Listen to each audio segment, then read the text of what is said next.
I had just come back from my morning walk when I first heard the noise. It was a rhythmic thudding, low metallic, and unfamiliar.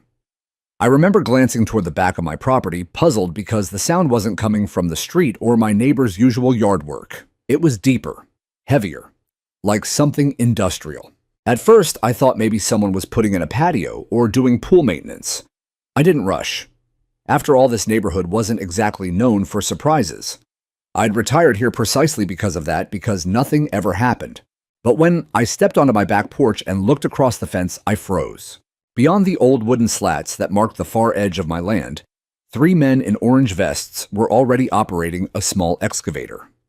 A fresh ditch had been carved out at least 2 feet deep, and concrete rebar was being lowered into place. To the left, a woman in a blazer and sunglasses stood beside an easel that held what looked like blueprints. She sipped from a plastic cup, occasionally gesturing with her pen at the growing construction zone like it was a done deal. It wasn't just unusual, it was impossible. That was my land. I had lived here for over 22 years, bought the property cash after retiring early from my engineering role in the Air Force. Back then, this area was half-built and mostly rural. Over time, the HOA formed and tightened its grip, gradually expanding its reach. But I had always maintained that back acre. I'd planted fig trees and laid the stone path myself. I'd hosted barbecues and built the privacy fence by hand, long before anyone even used the term common space. Yet now they were building something, and they were building it on my side of the line. I walked down the slope of my yard, heart pounding, and came to a stop near the fence. One of the workers saw me and raised his hand in greeting, completely unbothered. I asked him what they were doing. He shrugged. Installing the pool, he said simply. HOA's orders. Pool. That word triggered a cold jolt in my chest. I stepped back inside, grabbed the folder where I kept all my land records, original survey purchase contract, even the revised city plats I had requested back when they tried to rezone this corner in 2009, and returned to the porch. I wasn't imagining it. I wasn't overreacting. The pool was on my land. Not near it, not beside it, on it. I called the HOA office line immediately, straight to voicemail. I left a message, then sent an email, then another. No response. That night, I didn't sleep. I kept the porch light on, watched from the upstairs window as the excavator arm swayed like a predator in the dark. By morning, they'd poured the concrete foundation. I drove straight to the HOA headquarters, a repurposed home near the entrance of the subdivision, where they'd mounted an oversized sign that read, Harmony Pines Welcome Center. I walked through the doors and asked to speak to whoever was in charge of the construction. The receptionist gave me a knowing smile. "Oh, you must be Mr. Knox," she said, like she'd been waiting for this moment. "Ms. Templeton will be with you shortly." I'd never heard the name. But a few minutes later, a woman in a red windbreaker and wedge heels strutted in with a manila folder tucked under one arm. She looked like she'd walked out of a corporate HOA training video, slick, smiling and deeply uninterested in what I had to say. I introduced myself. "You've got a construction crew on my property," I told her. "I want them off, immediately." She didn't even blink. Just opened the folder and pulled out a laminated diagram. The parcel in question, she said, pointing with her pen, was redesignated as shared green space under the amended 2020 HOA expansion policy. As you can see, the pool site lies within that boundary. I leaned in to look. The map looked official enough, but the plot lines were wrong. My lot had been cropped by at least 25 feet. The back slope was labeled Common Utility Easement. I took the paper from her hand before she could protest. "This isn't the city's version," I said. "This is internal." Her smile didn't waver. Well, the board voted and the vote was unanimous. "I'm afraid that legally there's nothing. That's my land." I snapped. "I have the deeds, the surveys, the fencing permits from the city. Do you think I wouldn't notice a pool being dug into my yard?" She pulled the paper back and gently realigned it in her folder. "We'll be happy to review any concerns in writing," she said with practiced calm. "But construction is already underway, and reversal is not likely." I stood there stunned. Not likely. That night, I stood at the fence line and stared into the pit where my trees used to be. The foundation was dry now, ready for tiles and concrete. I could already picture it, pool lights, HOA-issued loungers, children I didn't know splashing 10 feet from my house, and no say in any of it. And the worst part, they truly didn't care. They hadn't asked. They hadn't warned me. They just took. But they had picked the wrong man. I had spent 30 years in the military.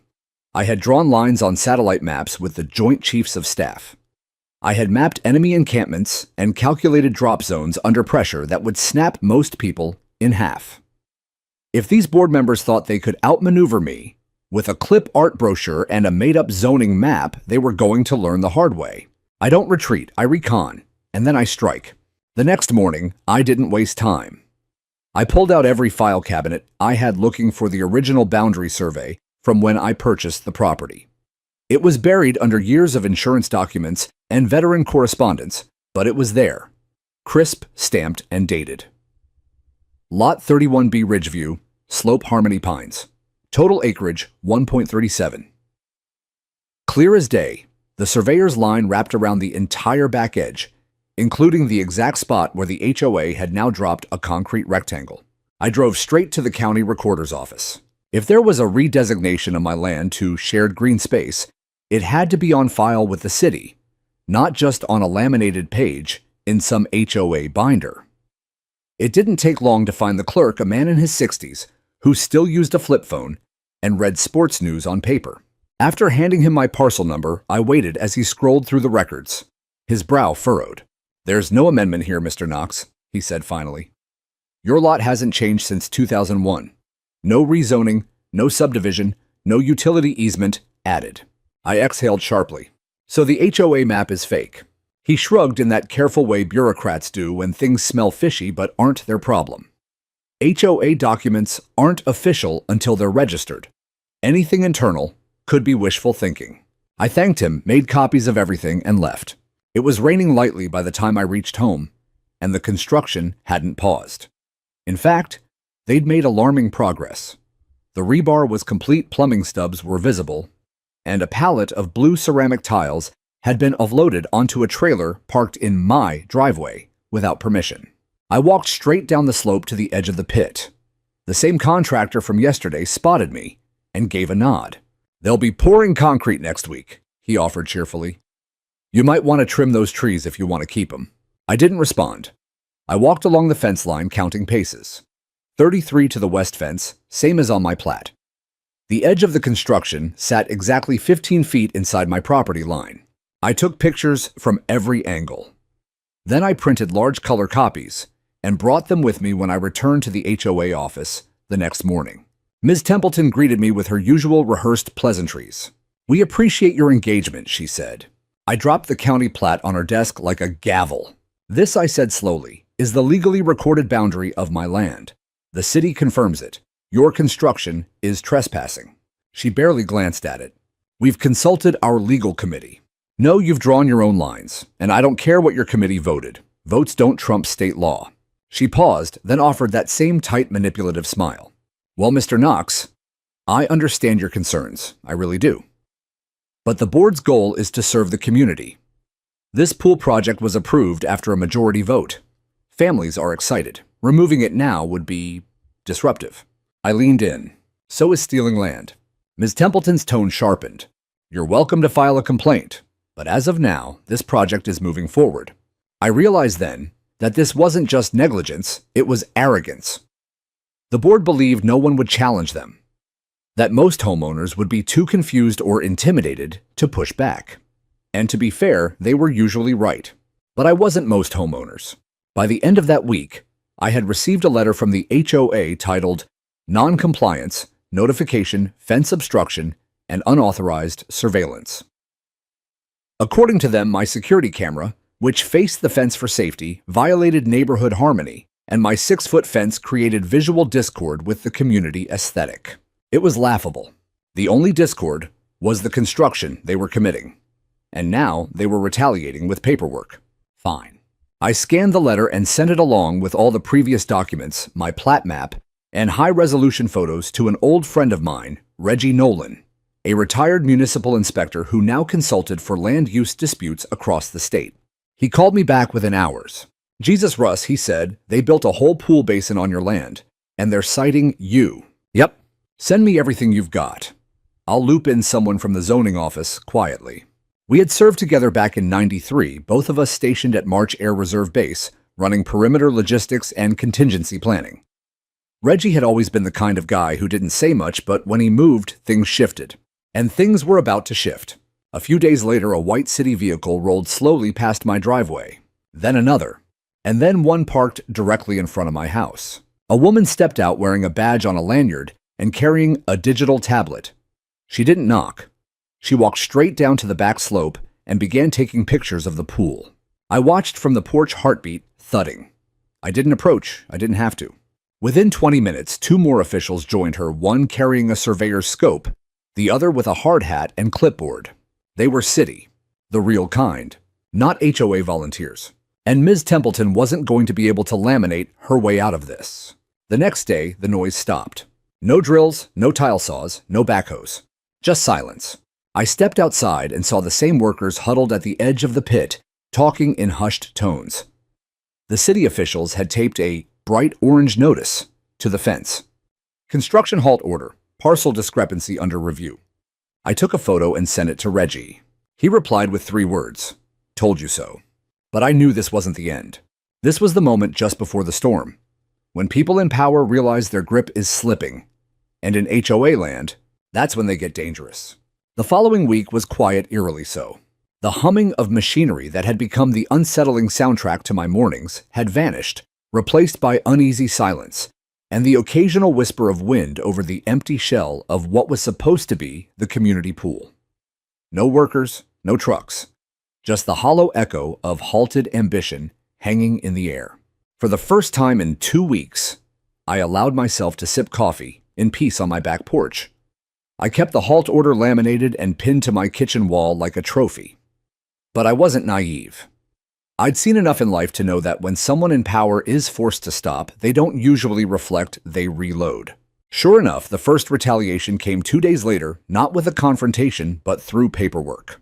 I opened my mailbox to find a bright white envelope marked with the HOA's emblem, a smug little pine tree nestled in a circle, like a corporate seal of manufactured civility. Inside was a violation notice. Allegedly, I had breached HOA policy by failing to maintain the uniform standard of fence coloration. According to the letter, my fence's weathered gray didn't match the neighborhood's approved tones, and I was being fined $75 per day until it was corrected. I laughed out loud. It was absurd. That fence had stood for 20 years long before the current board even existed. But the real message wasn't about paint. It was about pressure. This was a warning shot wrapped in legalese. By Friday, I received a second notice this time, a claim that my non-compliant exterior lighting fixture posed a nighttime glare concern for neighboring lots. I had one porch light, energy efficient, motion detecting. Probably the least offensive bulb in the neighborhood. They were throwing darts in the dark now, hoping something would stick. I started documenting everything. Every notice, every photo, every time-stamped walk around the property line. I kept a log of anything out of place, like the broken garden gnome I found near my side gate, its ceramic body shattered as if thrown. Or the dog droppings suspiciously placed at the exact spot where I stepped every morning. This wasn't just HOA overreach anymore, it was personal. And yet, they weren't prepared for what came next. See, during my years in the Air Force, I wasn't just a logistics guy, I was also involved in infrastructure analysis, particularly as it related to foreign bases and their water systems. It was a dusty, thankless specialty, but it taught me something invaluable. Always know who controls what flows underground. So I spent a weekend pulling old municipal records and utility schematics, most of which had been digitized thanks to the county's recent transparency initiative. And that's when I found it. A document buried in a 2007 planning file, the HOA's own water supply line, servicing their common buildings, including the newly planned pool, ran across a city easement that cut through my southern tree line. But, and here's the kicker, the permit to tap into it had expired 5 years ago. That meant any connection made after that date was by law unauthorized. I forwarded it to Reggie. 2 days later, a city inspector was back at my property with a clipboard and a very serious expression. "Can I confirm the HOA ran piping through this section here?" he asked, pointing to a red X on the schematic. "They did," I said. "I watched them install it last Tuesday. I've got video too." He didn't respond, just scribbled something, nodded, and left. The next morning, the construction site was marked with blue flagging tape, a telltale sign in city work that signaled an infrastructure conflict. The kind that needed immediate resolution. I barely had time to savor the moment before another unexpected development arrived. A letter slid under my front door. Hand-delivered. It wasn't in an envelope. It was typed unsigned and blunt. You're hurting your neighbors. You're being selfish. The community wanted this pool. You're just one man. Back off. No name, no return address. I read it 3 times. It wasn't just intimidation, it was cowardice. For years, I had paid my dues, showed up to HOA meetings, cleaned the cul-de-sac after storms, and even donated supplies for block parties. I wasn't a recluse or a rebel. But now, because I refused to let them steal from me, I was the villain. I pinned the letter next to the halt order and added a sticky note. Desperation looks like this. But then things escalated further. One evening, as I was trimming the hedges by the driveway, I heard a splash. A quick, unnatural splash like something heavy dropping into water. I turned toward the back of the yard. The pool basin had collected a few inches of rainwater over the last couple weeks. Nothing dangerous, just stagnant puddles. But when I reached the pit, I saw it, motor oil. Someone had dumped it dark sludgy floating across the shallow rainwater like a slick of poison. The smell was unmistakable. This wasn't just pettiness anymore. This was sabotage. And it gave me an idea. I documented everything again. Took photos of the oil slick the container someone had tossed nearby, a brand not sold locally, and filed a report with the county's environmental office. They weren't fast, but they were thorough. And unlike the HOA, they had enforcement authority. By the following Thursday, city trucks arrived once again, this time with environmental protection seals, 2 men in hazmat gear, and a field chemist. Within hours, the entire pool site was taped off. The HOA had built an illegal structure on stolen land with expired utility access and now stood accused of contaminating a soil basin within 200 feet of a protected water drainage route. It was only a matter of time. I knew Ms. Templeton and the board weren't going to take this lying down. But for the first time since this all began, they weren't the only ones pulling strings behind the scenes. I wasn't just defending my land anymore. I was becoming the immovable object they couldn't pave over. The day after the hazmat team left, I walked the property line alone just as the sun began to drop behind the oaks. The air was still thick with the scent of disturbed earth and chemical solvents, and somewhere in the distance, a single dog barked into the silence. It was strange how a stretch of invisible line drawn across the dirt could carry so much weight. But to me, that line had always mattered. It was the border between what was mine and what wasn't. The very idea that someone could just ignore it, redraw it, and then punish me for pointing it out, it unsettled something deep in my gut. I had to make that line visible again. Not just for me, for anyone watching. So I got to work.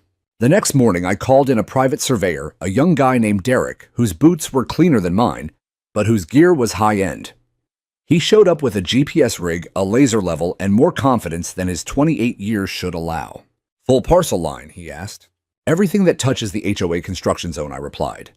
"And I want stakes every 15 feet. He blinked. "You expecting a court battle?" I smiled grimly. "I'm expecting worse, a board meeting." We started from the northeast corner of my property. Derek moved fast, planting orange-topped stakes in the soft earth like he was fencing in a crime scene. And in a way, he was. By mid-afternoon, the truth stood in plain sight.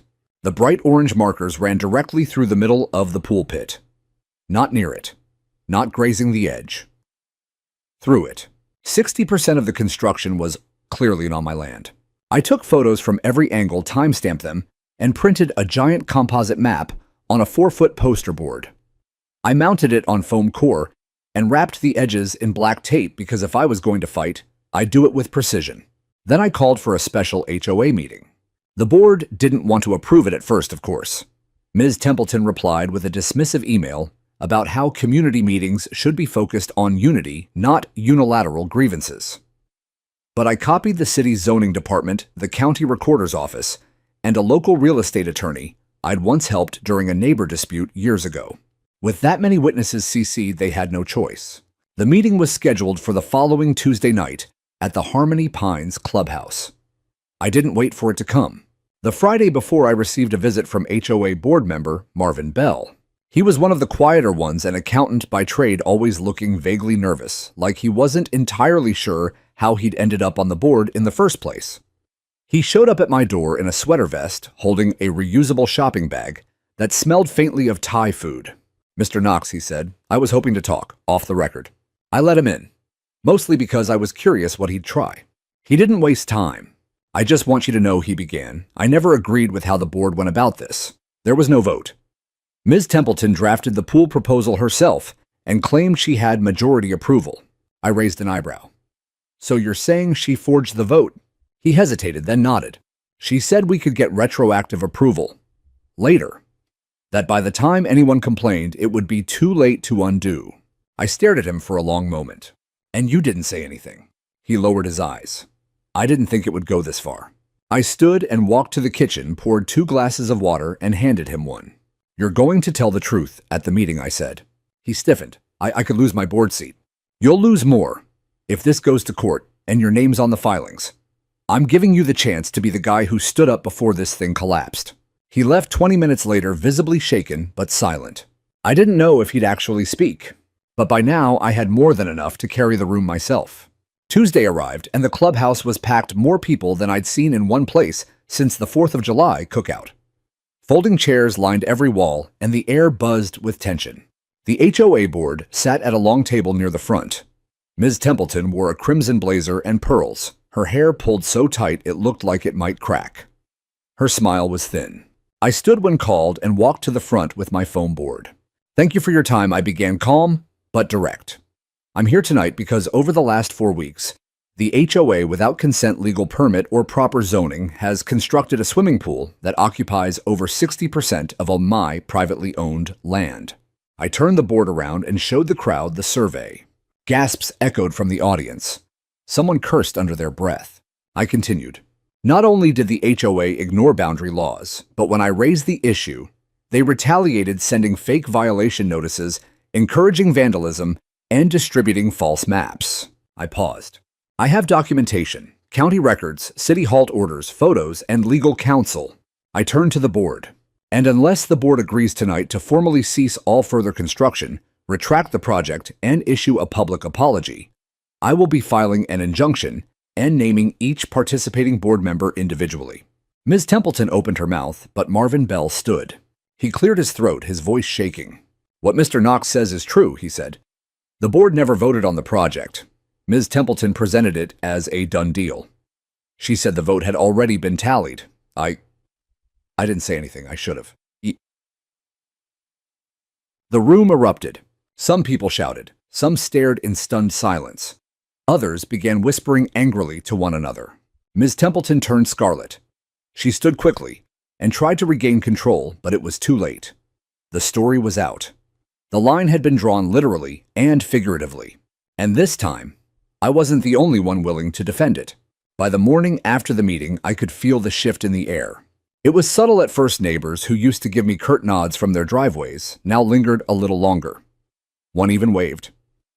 An elderly woman walking her golden retriever paused at my gate and said, "Good for you, Mr. Knox," before moving on like it had been sitting in her chest for weeks. The fallout from Marvin Bell's confession spread like wildfire. Rumors swirled across Harmony Pines faster than a summer brush fire. People were outraged, not because they all loved me, but because what the board had done could happen to them. If Ms. Templeton could forge a vote and bulldoze my property, what was to stop her from redesignating someone's guest house as illegal or seizing a lot for a park extension? Fear has a way of uniting even the most passive. But for every person who now saw the truth, there were still those who clung to their illusions, especially the die-hard HOA loyalists.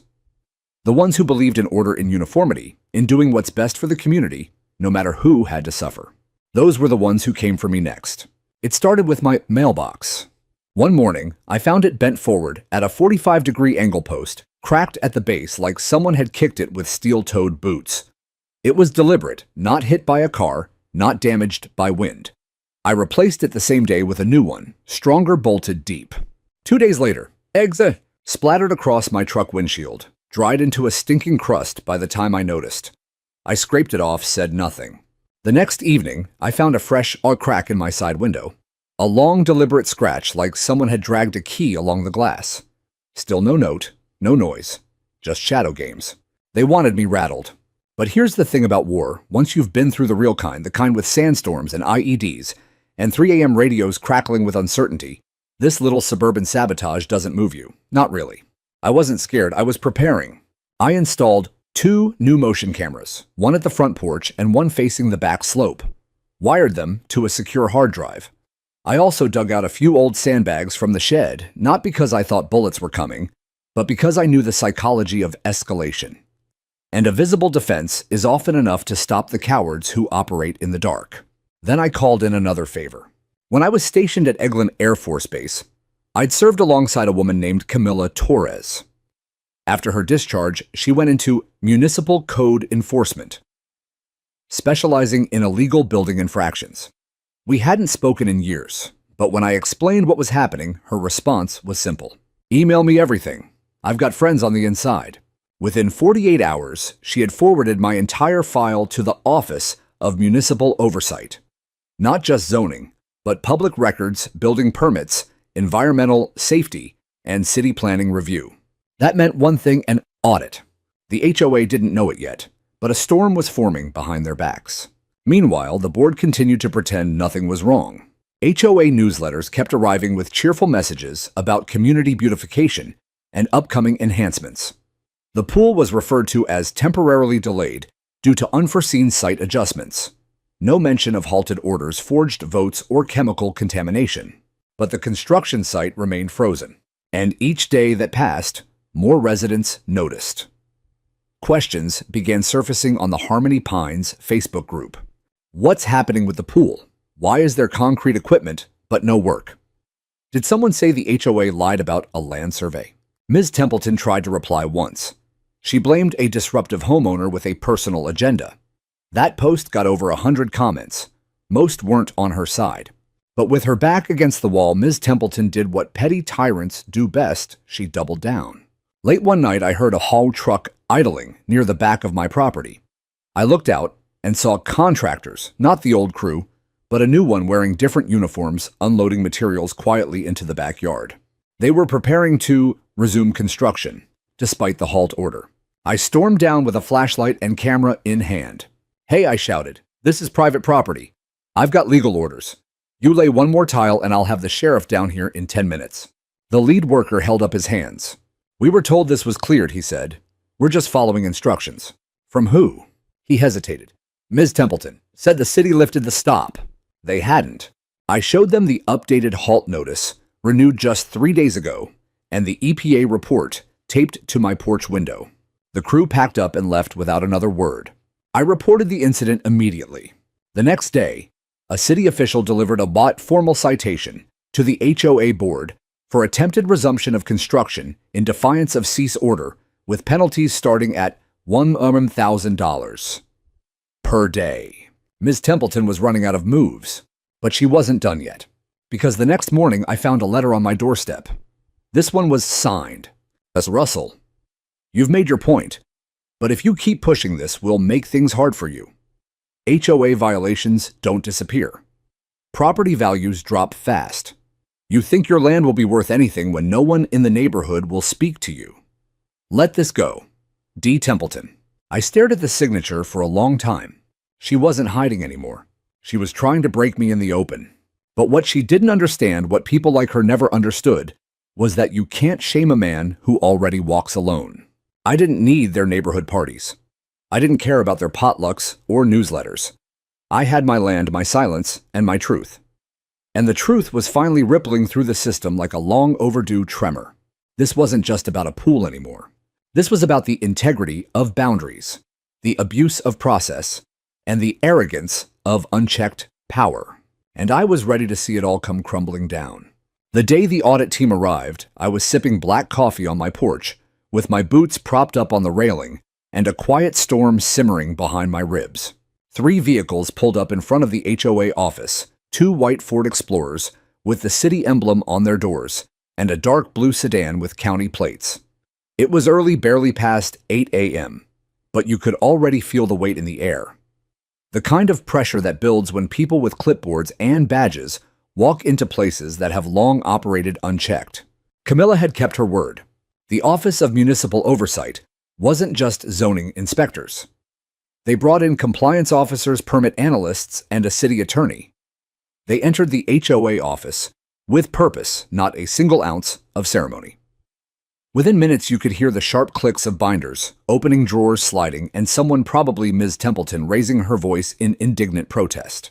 She had always believed she was untouchable. Now the state was flipping her playbook upside down. I walked down the block just far enough to see the scene without stepping onto their little slice of turf. My presence wasn't necessary. My evidence had already done the heavy lifting: the emails, the flagged documents, the absence of permits, the expired utility tap, the forged unanimous vote minutes. I had handed it to the city like a slow-burning fuse. Now they were lighting matches. But even as the system finally began grinding into motion, the battle wasn't over. Because Ms. Templeton wasn't the only one fighting to hold her grip. A handful of die-hard loyalists still hovered at the fringes, paranoid, reactive, and loud. Later that same afternoon, a new post went up on the neighborhood Facebook group. We are witnessing the destruction of community unity by one man who values his land more than his neighbors. Don't let bitterness define Harmony Pines. Support the board. Support progress. The comments split fast. Some residents defended me. Others echoed the post, parroting lines Ms. Templeton had likely fed them in private. The usual passive-aggressive bile followed whispers about me being antisocial, unstable, obsessed with control. I didn't respond. I didn't have to, because that same evening a citywide alert went public. The Harmony Pines HOA was under formal review for zoning violations, permit fraud, and environmental safety breaches. And that meant this was no longer my fight alone. But I knew they'd try one last card, one last swing before they were forced to fold. And it came right on cue. The next day, a manila envelope arrived by certified mail. Inside was a cease and desist letter from the HOA's legal counsel. The contents were as theatrical as they were flimsy, accusing me of deliberate defamation, interference with a community development initiative, and even potential incitement of civil unrest.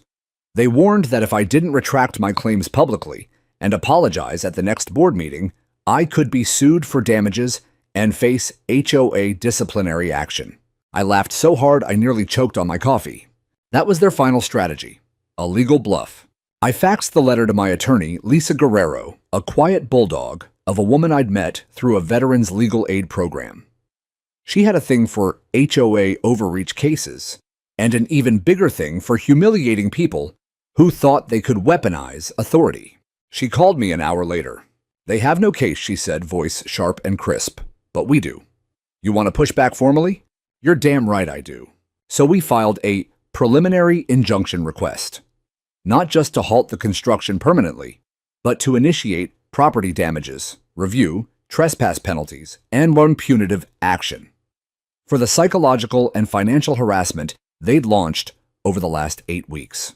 Lisa told me it could take months, but 2 days later, something unexpected happened. A local news station picked up the story. The headline read, "Veteran Fights, HOA After Pool Built on His Land Without Permission." They ran my interview during the 6 o'clock news. I didn't embellish, I didn't rant, I just laid out the facts. How they built it, how they ignored the law, how they tried to silence me, and how the city finally listened. By the next morning, everything exploded. My inbox flooded with messages from neighbors, other homeowners across the state, even a few former HOA board members from other towns. Most were supportive. Some shared their own horror stories. A few even offered to donate to my legal fund. I didn't need their money, but I appreciated the momentum. It was no longer just a property line. It was a fault line, and it was exposing every fracture in the HOA's foundation. Then came the moment I didn't expect. A knock on my door. I opened it to find Ms. Templeton herself. She looked smaller without her war paint. No pearls, no crimson blazer, just a plain white blouse creased from wear and eyes that darted nervously behind oversized sunglasses. "I wanted to speak to you privately," she said. I didn't move. "I don't think that's necessary." She hesitated. "I made mistakes." That much was true. "I thought I could protect the community from stagnation," she said. "That people like you older homeowners were holding us back." I stared at her, waiting for the real reason she came. "I wanted to ask if you'd consider withdrawing your complaint. We're willing to issue a formal apology and dissolve the pool project. Quietly. No more letters. No more retaliation. I let that hang in the air for a moment. No, I said. Her eyes widened. But you'd win? You could be done. I'm not here to win. Ms. Templeton, I'm here to finish something you started the moment you thought my silence meant consent. She didn't respond. I closed the door, and that night I slept deeply for the first time in weeks, because I knew what was coming next, and so did she. It happened just before sunrise on a Monday. I was sitting at the breakfast table half awake and swirling lukewarm coffee in a chipped mug when I heard the sound of heavy tires rolling onto pavement, slow, deliberate, official. I stepped onto my porch and looked down the street. 2 city trucks had arrived, followed by a third flatbed hauling what appeared to be concrete forms and an industrial mixer. Behind them came a sedan marked Municipal Compliance Division, and to my stunned disbelief, a low-profile news van, its antenna rising like metal branches into the morning fog. Within 15 minutes, the trucks parked in front of the old construction site, the site of the pool. The one that was half-finished, reeking of oil, wrapped in caution tape and legal ambiguity. Only today it wasn't ambiguous anymore. The city was making its move. A small team of workers wearing orange vests and city-issued hard hats moved swiftly, taping off the area again. This time the tape was red, not yellow. That mattered. Red tape meant hazard zone. Red tape meant demolition. I grabbed my jacket and walked down the slope slowly, not wanting to appear too eager. I recognized the lead supervisor, an older man with a clipboard and an aura of I don't answer questions. But when he saw me, he nodded. You Russell Knox, he asked. I am. We're here under directive from the Department of Municipal Enforcement. Following the recent audit, a judge granted an expedited remedy order this morning. He handed me a single-page notice. Authorized emergency mitigation of unlawful structure, parcel 31B. My name, my land, their mistake. They were going to fill the pool. Just to be clear, I said, keeping my voice even, this isn't temporary. He shook his head. It's permanent. Structure deemed unsafe, illegal, and contaminant positive. We're sealing it. I looked past him toward the pit. The edges of the basin still shimmered faintly with chemical sheen. The blue tiles that had once promised leisure now looked cheap, sad, and cracked under the weight of bureaucratic failure. And in that moment, I didn't feel triumph. I felt relief. I stood there in silence, hands in my jacket pockets as they began mixing concrete. A small crowd gathered by mid-morning. Not many, maybe 15 residents, including Marvin Bell, who stood awkwardly with a cup of gas station coffee. His eyes cast downward like he didn't want to be seen, but knew he had to be there. Then, of course, came Ms. Templeton. She arrived in a flurry heels, clacking sunglasses on hair pulled tight again like a helmet she could hide behind. She pushed through the group mouth already forming arguments. You can't do this, she shouted. This is HOA property. This is public community land. The city supervisor didn't flinch. No, ma'am. It's not. It's private property. Verified by the county, the city, and the court. You were notified. She waved a paper in the air, probably the same fake map she'd used on me. But it didn't matter anymore.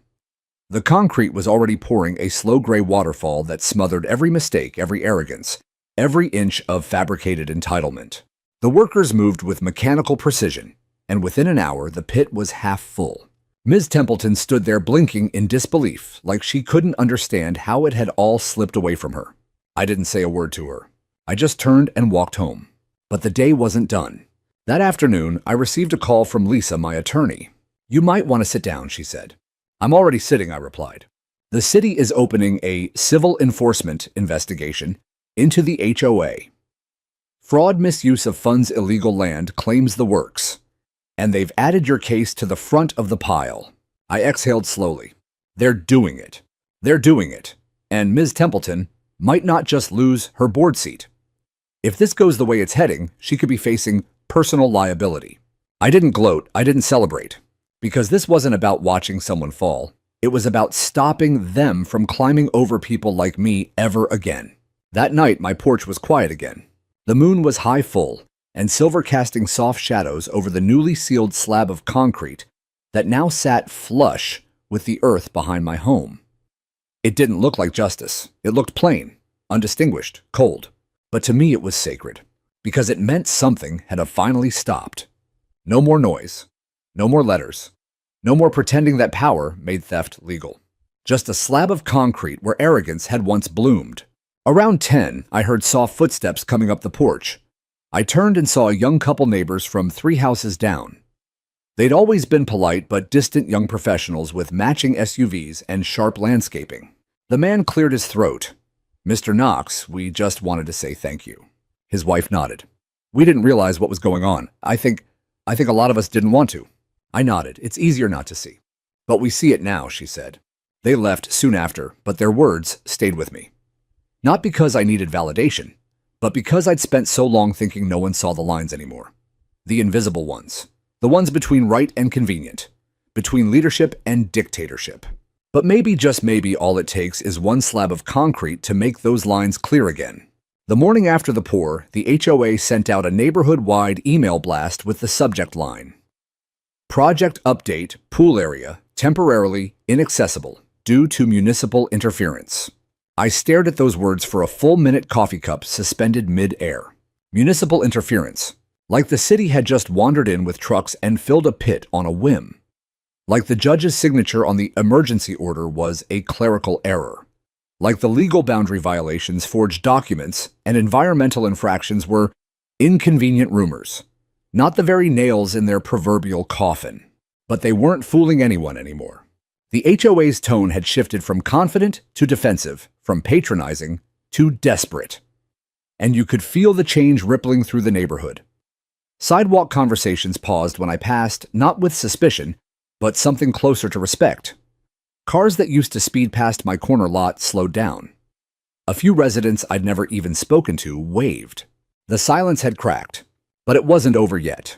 That Thursday, I received a formal invitation to a special closed-session HOA board meeting. The language was careful, trying to sound neutral, but the message was clear. Come negotiate. Lisa advised me not to go alone. She came with me. We arrived at the clubhouse just past 6 p.m. The parking lot, once a symbol of HOA pride, with its freshly painted lines and neat landscaping, now felt strangely hollow. Like the illusion had peeled away, and all that remained was fluorescent lighting and forced smiles. Inside the board sat around a long table. Ms. Templeton was there, of course, still in her uniform of control, dark blazer, neutral makeup, that same empty stare. But the others looked rattled. Marvin Bell avoided my eyes completely. 2 of the others looked like they hadn't slept. Lisa and I took seats across from them. There were no pleasantries. "Let's get to the point," Ms. Templeton began, her voice sharp but shaky. "We'd like to resolve this matter peacefully." Lisa leaned forward. "You've already lost. The city demolished the structure. The lawsuit is filed. The environmental damage report is being processed." Marvin cleared his throat. Some of us are willing to issue a formal apology and resign." Ms. Templeton glared at him. Lisa waited a beat. "That's a start." I folded my hands. "And the land?" Ms. Templeton hesitated. "We propose that the HOA relinquish any future claim to the area, that it be recognized as fully and permanently excluded from HOA jurisdiction." I raised an eyebrow. "It already is. This isn't a concession. That's like returning a car you stole and expecting a thank you." Lisa placed a folder on the table and opened it. In addition to the retraction of claims and board resignations, she said we want a written statement distributed to every homeowner explaining the full scope of the board's misconduct. We want access to the HOA's financial records for the last 5 years. And we want a public vote on the continued existence of the HOA itself. You could hear a pin drop. Ms. Templeton scoffed. "You want to dismantle us?" I looked her straight in the eyes. "I want accountability, and I want it in writing." There was no further negotiation that night. They asked for time to consider the proposal. We gave them until Monday. As Lisa and I walked out, she glanced at me sideways.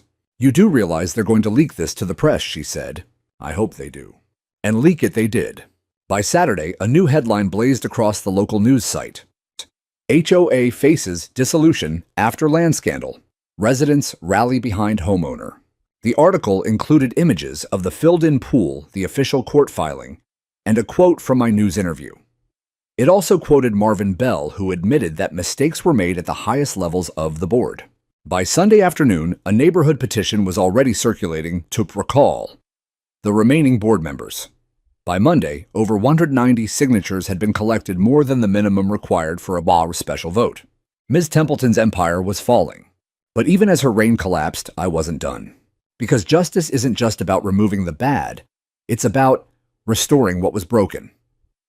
And for that, I had one last piece to set in place. I went to City Hall that Wednesday with a personal request to repurpose the now sealed slab into something meaningful. Not a pool, not a park, but a memorial garden.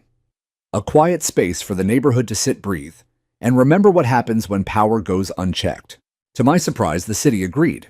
A month later, after the city's approval, I gathered a small group of neighbors, including a few who had once sided against me, and we planted the first row of wildflowers, purple coneflowers, golden black-eyed Susans, and soft sage. I installed a wooden bench at the far end facing west toward the setting sun, and carved a small plaque that read, "This land stands whole again. Let it remind us boundaries matter, and silence is not always peace."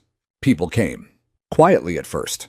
A couple with a baby stroller, a boy on a bike who stopped to read the plaque, an old man with a cane who nodded at me and said nothing. And slowly, a new story began to form. One where the HOA was no longer a looming shadow, but a cautionary tale. Where neighbors talked to each other instead of hiding behind bylaws. Where people remembered that one man standing alone at the fence line could hold the line for everyone else. One evening, Marvin Bell showed up. He sat beside me on the bench without asking. "I stepped down," he said softly. "I know." He hesitated. "I should have said something sooner." I nodded. "But you said it when it counted." He looked out across the flowers. "I hope they grow." "They will," I said. The ground's finally honest again. We sat there in silence until the sun dipped low. And for the first time in a long time, I felt it not just victory, but stillness. And something better than peace, closure. The special vote was held in the community center on a muggy Saturday afternoon, just 3 weeks after the petition reached its final tally. I arrived early.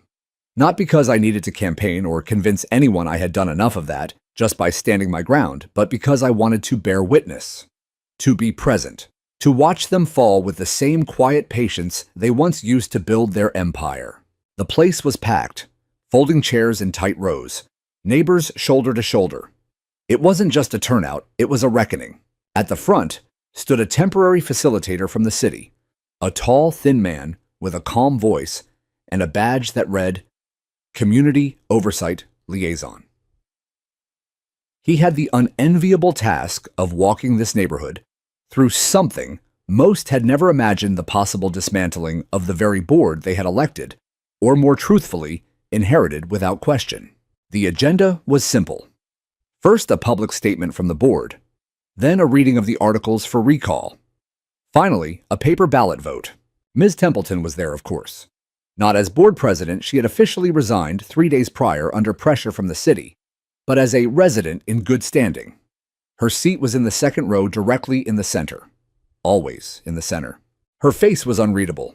The remaining board members sat together, all except Marvin Bell, who chose to stand quietly near the exit, arms crossed, face pale. The meeting began. The facilitator cleared his throat and opened a binder. Per city ordinance and Harmony Pines HOA bylaws, we are here to conduct a recall vote of the current board of directors. Due to verified legal violations, misappropriation of funds, and falsification of construction authorization, the city has deemed the vote necessary for the protection of property owners and neighborhood interests. Murmurs swept the crowd. He raised a hand. There will be no interruptions. You will each be given your opportunity to vote in silence and without pressure. Then he read the formal charges aloud. Each one landed like a stone on water.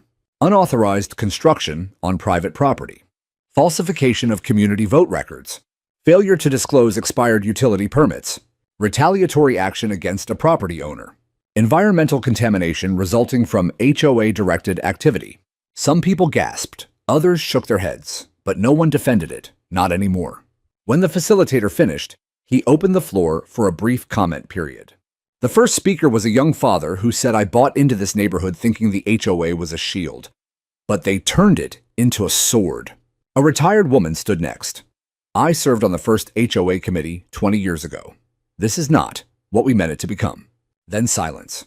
Until someone from the back called out, "Let Mr. Knox speak." All eyes turned to me. I hadn't planned to say anything. But when they made space and stepped aside, I walked slowly to the front and turned to face the room. I didn't ask for any of this, I said, my voice steady.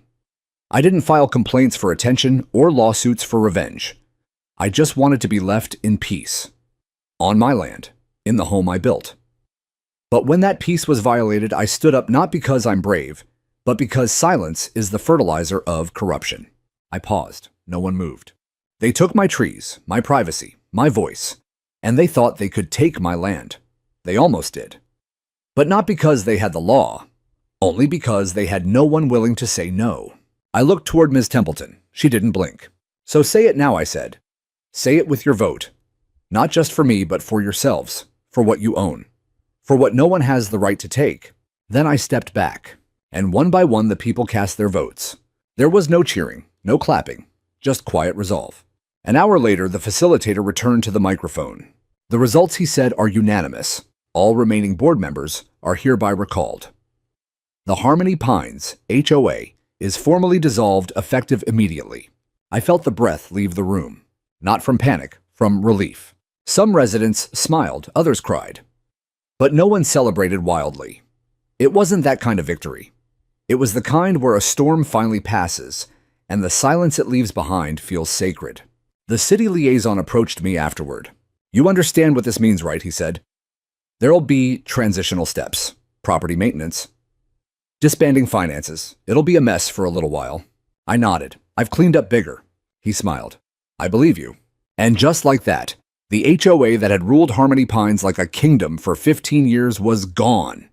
No ceremony, no parade. Just a final count on a paper ballot and a sigh that lingered in the air like summer heat. In the days that followed, something strange happened. The rules began to disappear. No more warning letters. No more passive-aggressive newsletters. No more threats about mailbox height or lawn color. Kids rode bikes past curfew. Someone painted their shutters bright blue. A young woman hung wind chimes, and no one wrote her up for sound violations. And not one single soul missed the pool. Where the concrete slab once symbolized stolen ground, it now became a landmark. The garden flourished. Someone donated a hand-carved wooden sign that read, Russell's Line. Someone else placed a small flag beside it, American weatherproofed and rippling proudly in the wind. I never asked for that. But I left it. Because sometimes a line in the dirt becomes more than property. It becomes principle. Autumn arrived in Harmony Pines with a softness I hadn't felt in years. The mornings were cooler now. The air, no longer heavy with conflict, smelled faintly of pine needles and damp earth. Leaves fell slowly along the old fence line like forgotten letters from a quieter past. For the first time in what felt like forever, the land felt still. The garden grew wild in the best way. The native flowers had taken root quickly in the newly sealed slab's soft border. Bright bursts of purple and yellow reaching skyward beside sage and rosemary. Hummingbirds zipped between stems, unconcerned with property lines or politics. Nature had reclaimed what had been disturbed. And in a way, so had I. I'd always thought retirement would be defined by solitude. Peaceful isolation. A slow drift into the background while the world spun noisily on. But that was before I realized that even peace requires vigilance. That boundaries once ignored don't repair themselves. They must be defended not with rage, but with resolve. The week after the HOA dissolved, I received a handwritten note in my mailbox. Dear Mr. Knox, I used to think you were just a cranky old man who hated change. I was wrong. You protected something bigger than your land. You protected ours. Thank you. A neighbor. No name, no return address, just simple words. But they sat heavier on my kitchen table than all the legal files I had stacked over the past few months. I folded the note and placed it in the small wooden box where I keep the things I've carried through every move, every decade, my father's watch, a ribbon from a long faded service medal, a pressed flower from a woman I loved once, and still remember every October. This letter belonged there now, because it reminded me of something I'd nearly forgotten, that quiet resistance can echo louder than shouting, and that sometimes standing still is the bravest thing a man can do. One day, about a month after the vote, Marvin Bell came by again. He didn't knock this time, just stood at the garden's edge, hands in his pockets, his shoes muddy and his face softer. I wanted to show you something, he said. I followed him down the slope to the far end of the property, where the pool once lay, and where the garden now hummed with life. He pointed to a small wooden post I hadn't noticed before. It was neatly carved, standing just beneath the shade of a young dogwood tree. At its base was a new plaque. This land was defended not with force, but with truth. Let every visitor remember, the cost of silence is always paid by the innocent. I read it twice before speaking. You wrote that. He nodded. I didn't know how else to say I was sorry. I looked at him, really looked, and I realized that for the first time, he didn't look like a man burdened by guilt. He looked like someone who had learned. Come by tomorrow, I said. I'm building a new bench. He smiled. I'd like that. That afternoon, I walked the property line once more, not out of habit, but gratitude. Each corner felt familiar, again, not because of where it was, but because it was mine. The land hadn't changed, but I had. Not angrier, not harder, just steadier. Stronger in the places that used to yield. The irony is, I never wanted a fight. I never sought out conflict. I didn't march into the HOA meeting with a megaphone, or plaster yard signs, or storm the neighborhood Facebook page. I just stood at the edge of what was mine and said, no. And that word, just one syllable, rippled far beyond what I expected. Now kids come to the garden with their bikes. Old folks sit on the bench in the afternoons and talk about weather or dogs, or the kind of things people used to talk about before fear of fines and forms made them wary of even saying hello. A local journalist wrote a follow-up piece. From conflict to community, how one man's fight rebuilt trust in Harmony Pines. I never gave another interview, because by then the story had stopped being mine alone. It belonged to all of us. It belonged to the land, and to the lesson that land, no matter how small, isn't just dirt or grass or square footage. It's the place where your children play, where your memories settle, where your future grows roots. It's the line you don't let anyone cross, not because you're stubborn, but because you remember who you are on the other side of it. The gate creaked behind me as I returned to the porch. A breeze carried the scent of rosemary and cracked pine. The garden rustled. Somewhere in the distance, laughter echoed. And in that moment, I didn't feel like the man who fought the HOA. I felt like the man who planted something stronger. Not just a garden, but a reminder that even when systems fail and rules are bent and people turn their heads, the truth, like roots, always finds its way back to the surface.